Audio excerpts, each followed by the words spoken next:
Man, you see it.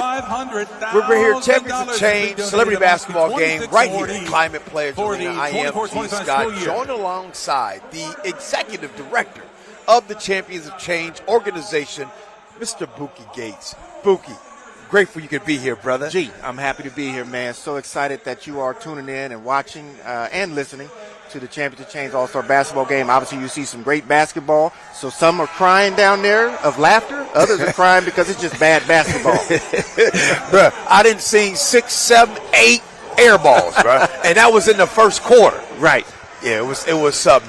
Before we get to the game, we'll get to the game here in a second. Let's talk about everything that you all are doing. First, thank you for what this organization is doing right now. Your mission right now is an organization that not just highlights the importance of what's going on in our community, but you highlight and you actually help use your platform to supercharge other organizations to get out there and do the work. First, I want to ask you this. Before we get into all that, I want to ask you what it means for you to have a hand in doing out here in this community. You know, it means a lot, right? I mean, being from this community, obviously you want to continue to give back. There are opportunities that you have. There's pain points that you experience in life as a young kid when you're growing up, seeing some of the social determinants of health that obviously stand in the way. And then you see these organizations that are giving their all and trying to support and help out, but yet there's little sustainability in their operation. And so what we're doing at Champions of Change is really trying to spark the sustainability and that fuel the fire and the flame for these organizations to continue to do the great work that they're doing. And these are many small grassroots groups that are still kind of getting their feet wet into this game, but they're having impactful work. And that's the thing that we want to do is continue to empower. Bookie, man, look, one of the things that I do know and I've seen you work, seeing what you do and what you've been doing, I know that this just didn't happen overnight. I know you growing up, you have something that happened to you specifically that you saw. I need you to tell us something that happened that had a huge impact on who you are today. I'll tell you this. There's this concept that we talk about with the 3 Ps. It's pain, passion, and purpose. Okay. And so this pain that I experienced of being a kid in the inner city right there at Garfield Playfield and then being displaced after the age of 12 to try to play sport, right? But then realizing that there wasn't the support services there for our community. So when I did go over and play on the east side, and granted, that was a great opportunity.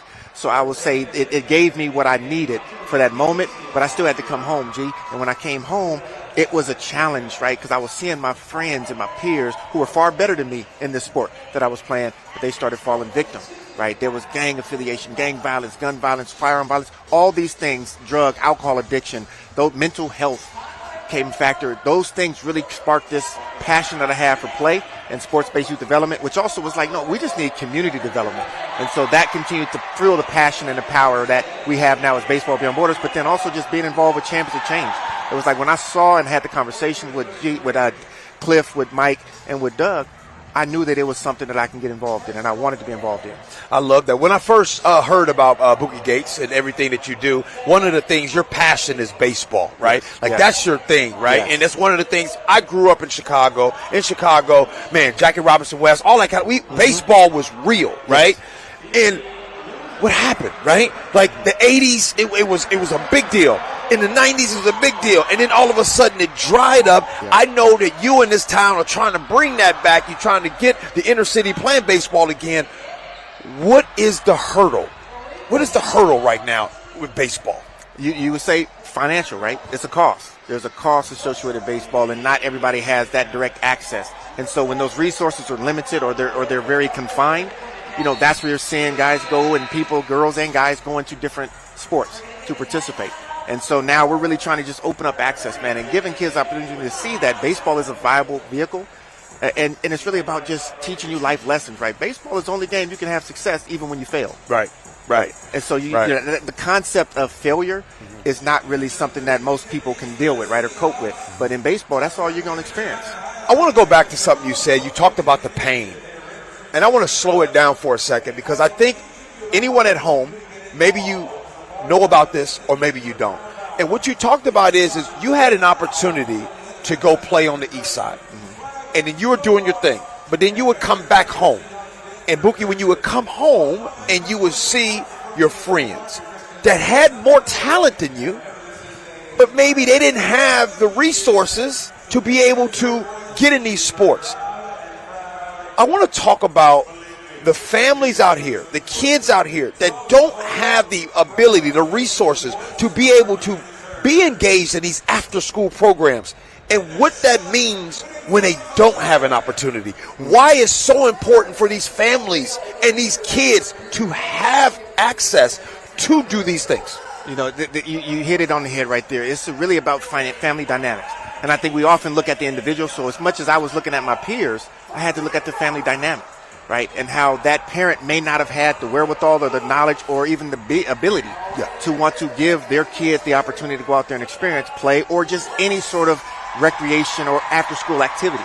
And so I think when you look at KJ, an ambassador of Champions of Change, and the work he's doing around financial literacy, that wasn't readily available. So again, it's all about access. And so the work that Champions of Change is doing is continue to open up doors to these organizations to provide the access for whatever service that they need.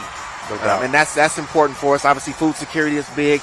Mental health and well-being is huge with Odessa Brown. Obviously, there's also the need for arts and really creating spaces. And you heard Mike talk about it last night at the gala, the empathy and having empathy for space and really creating it to design that is specific to a community that is viable and vibrant.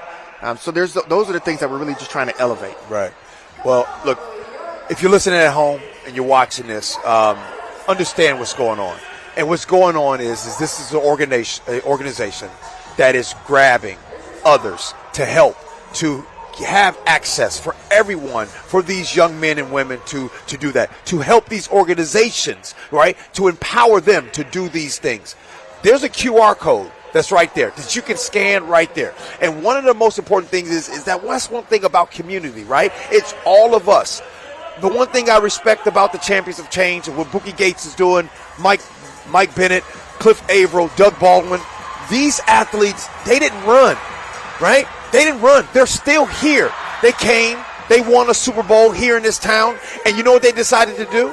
They want to use their platform to be able to help. So you can help too, because you know what? Right now, we need you and everyone else. Scan that QR code and have an opportunity to give.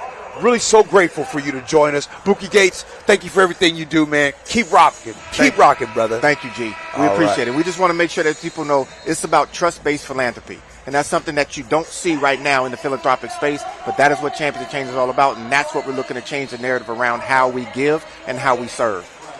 Bookie Gates, thank you, brother. Appreciate it. Yes, sir. Yes.